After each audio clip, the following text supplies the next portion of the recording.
Greetings everybody, Redbeard here for the August 24th, 2016 edition of the Midweek Update. If you're like us, you've been watching WWE programming since about Saturday afternoon, and that accounts for about 13 hours of programming. Some people might say that's a bit too much. I'm here to say, ice up, son.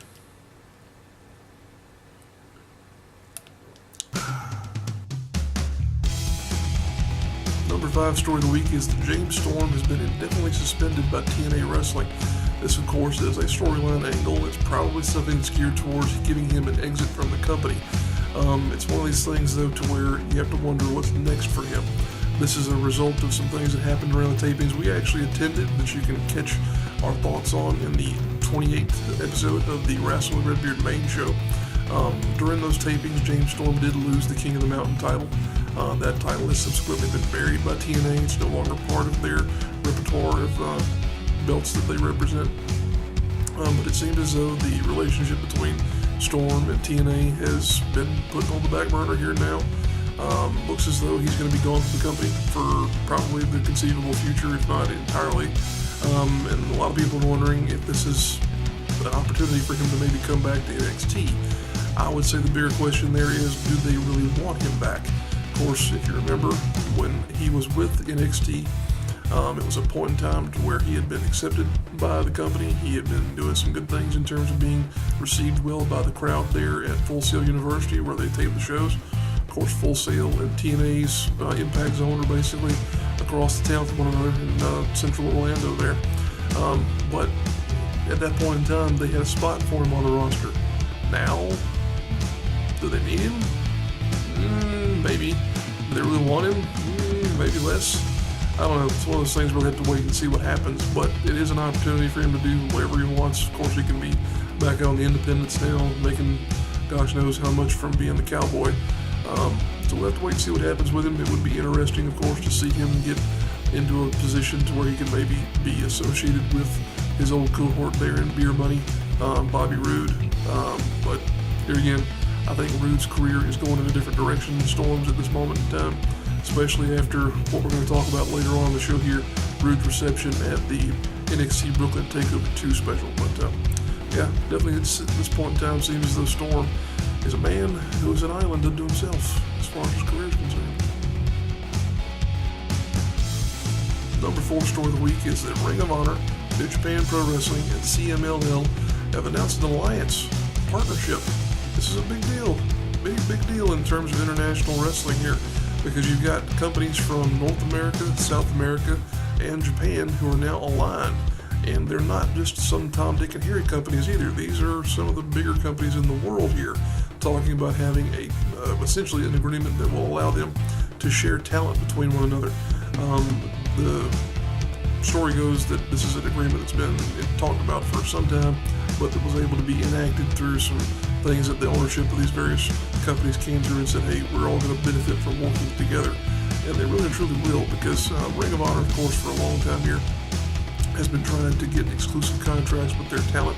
You have guys like the Young Bucks, Adam Cole, others who have been signing these agreements and been doing well for themselves and working with Ring of Honor. But the thing is, once you get an agreement like that, you can't really work anywhere else. Well, guess what? This will now allow guys like them to work in New Japan, to work in CMLL.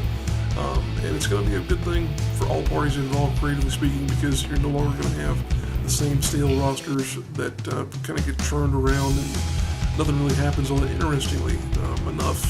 Even though you have a group like Ring of Honor who's got some of the best talents in the world, let's go ahead and face facts. Sometimes their product does get stale. But this will be an invigorating thing. This will be an opportunity for guys in New Japan to come over and work in the United States, guys from CML to go over and work in Japan, and the Ring of Honor guys to work pretty much everywhere under the gamut of this agreement. So we're looking forward to seeing what happens with this. They haven't really announced anything that's going to be taking place in terms of, special event that ties all three together or something like that. It may come to fruition, may not. We'll just have to wait and see what goes on there. But definitely something for fans of all three, or maybe just one of the other groups, to get on board with the entire gamut here. As Ring of Honor, New Japan, and CMLL, our buddies. Number 3 story of the week is that Gawker.com has been shuttered. Brother, that's the best Hogan impression I can do. This is an extension, of course, of the entire lawsuit that Hulk Hogan brought against Gawker Media because of the old sex tape allegations and all that stuff that came out of that set of shenanigans. I don't want to revisit any of that, to be honest with you, because it's just been a long, drawn-out process. But this is some of the final stages of that whole thing there. And it does appear that Gawker Media will essentially cease to exist as a result of the penalties that they are being forced to pay out from being involved in this litigation. This is a major thing, not only from the standpoint of the company basically going away, but also from the standpoint of celebrities and their personal privacy when it comes to sensitive material like this being available. It's no secret that stuff like this does happen. You have people who record things on devices that gets lost or gets put somewhere out in the cloud and then gets hacked and whatnot. But that doesn't necessarily mean that just because you have access to a piece of material like that, whether you be a private individual or a media entity like Gawker, that you have the right to do whatever you want to with it. And that'll be the growing thing that comes out of this, is the fact that media companies, individuals, whole 9 yards now should be scared if they encounter something like this, because this sets a precedent to say, okay, this was me, this was not meant for you, this was not meant for anybody else, but whoever was in that moment in time. And yeah, it's a big thing in terms of setting that precedent going forward, because we live in a digital age where essentially every moment of our lives is recorded in some way, shape, or form. So Gawker Media, as we mentioned, is being sold off piece by piece in bankruptcy court. The Gawker.com website, I believe, has already been shuttered. If it has not been, it will be very soon. It's still hundreds of millions of dollars that are going to be owed to Hulk Hogan because of this whole thing that went down there. It's unfortunate for the people that work for a company like this that weren't necessarily directly involved, but at the same time, it's one of these things to where a media company like that specializes in tabloid journalism is going to get caught up in it at some point, and theirs just happen to be a bigger trap than others. So, see you later, Gawker. Number 2 story of the week is that Paige and Eva Marie have been suspended. This, of course, is a result of the ongoing, some people want to say, witch hunt in WWE to chase people out for using various substances. This is, of course, wellness policy stuff. It appears as though we know what one of them was for, the other we have no real clue on. We'll address Paige here first, because hers is a situation that's been very peculiar. She's had a lot of stuff going on behind the scenes that's led people to wonder what's going on with her career, just what's up with her, period. Because you've had people wondering, is she pregnant? Is she hurt? Is there backstage heat? Is it something to do with her relationship with Alberto Del Rio? And then all the while you've got her mother, who's making statements on social media trying to be as supportive as possible, which is exactly what you would expect of someone like her, who's always been in Paige's corner as far as her career is concerned. But it's very peculiar, very strange. You can't help but be concerned as a fan, because you don't want someone like her to go down some road that puts her in the same path as like a Jake Roberts or whatever in terms of substance abuse, but we don't even know if that's the case. It could be just personal stuff. She could be having anxiety for all we know. But the one that we do know more about is Eva Marie. Evidently, she didn't do her due diligence in reporting a prescription that she has for Adderall. This is according to a statement that she made anyway. She has a prescription, so she says.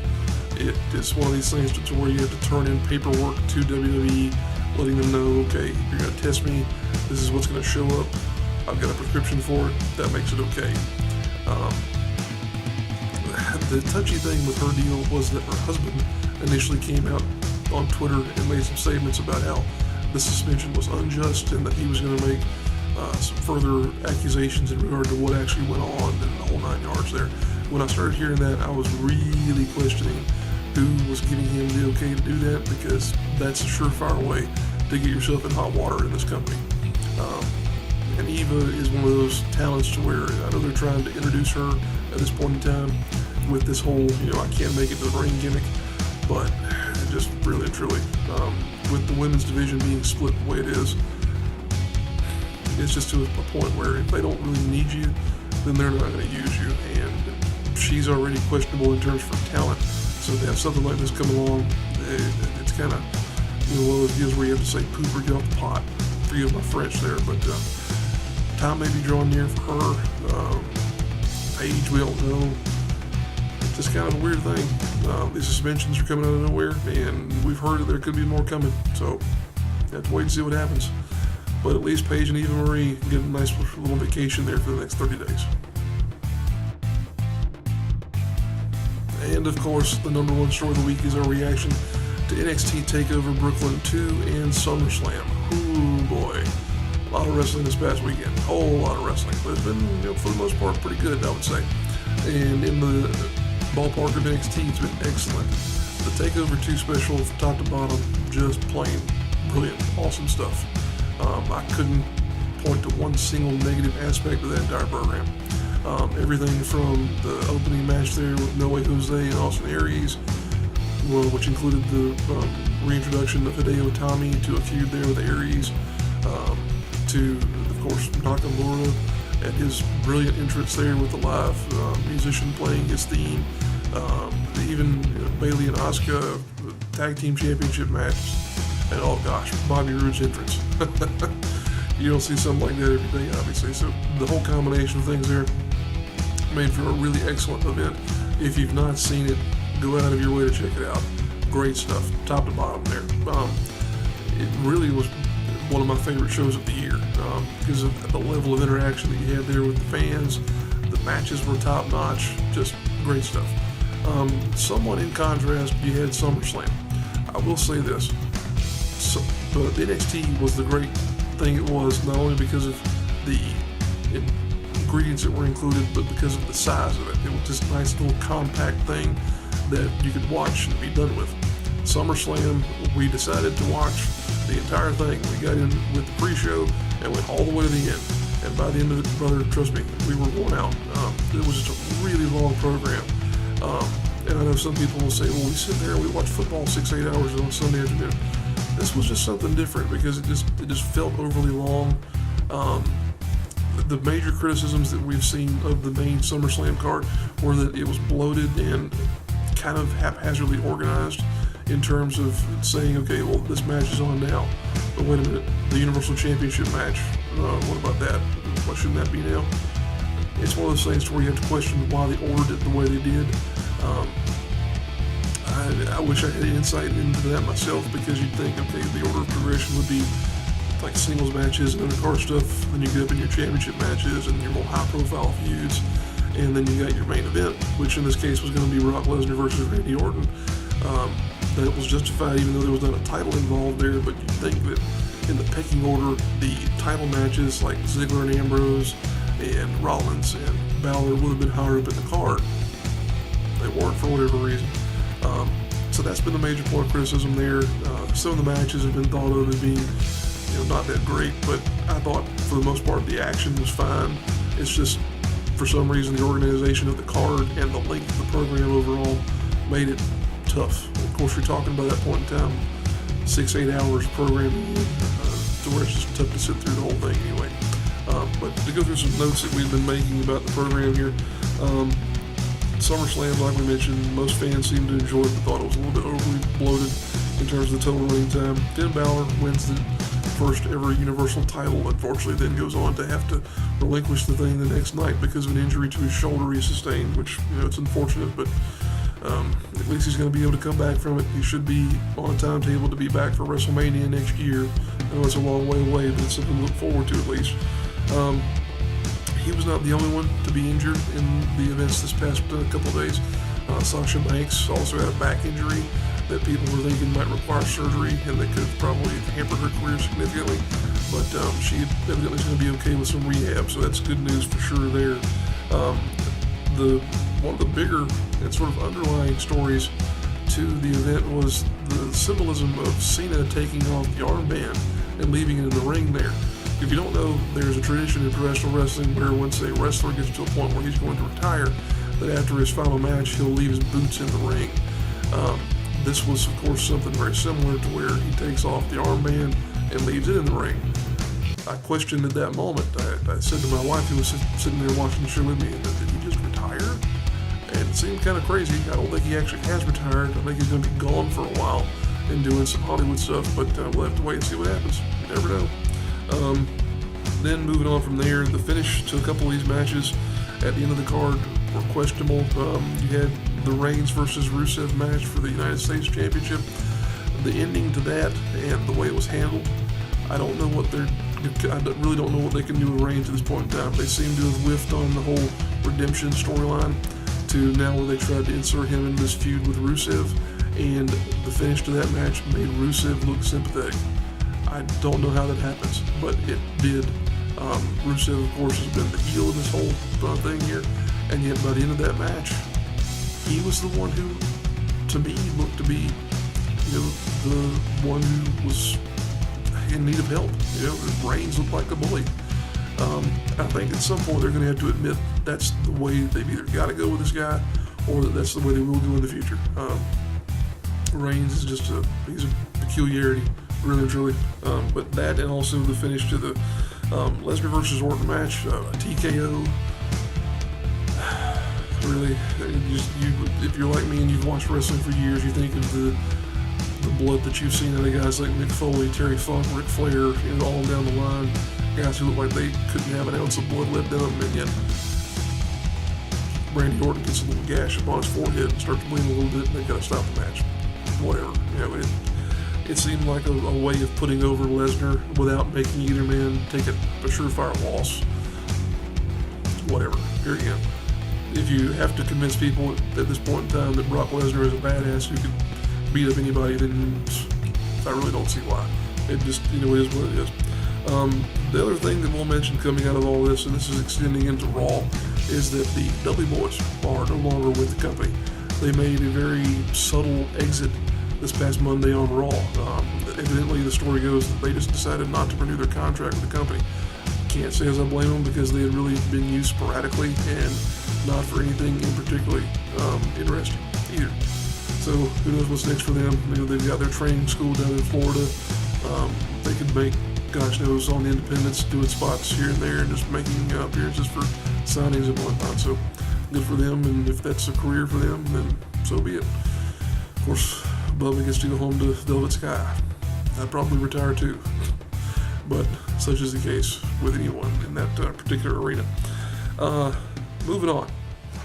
In terms of our local events we've got coming up this weekend, this is another stacked weekend in terms of action around the Carolinas and Georgia. There are 11 shows that we're aware of, and we're going to go ahead and show you off those posters right now and be back in a few moments to wrap up the show. Appreciate you guys tuning in.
And there you have it, our coverage of the events that are coming your way this weekend.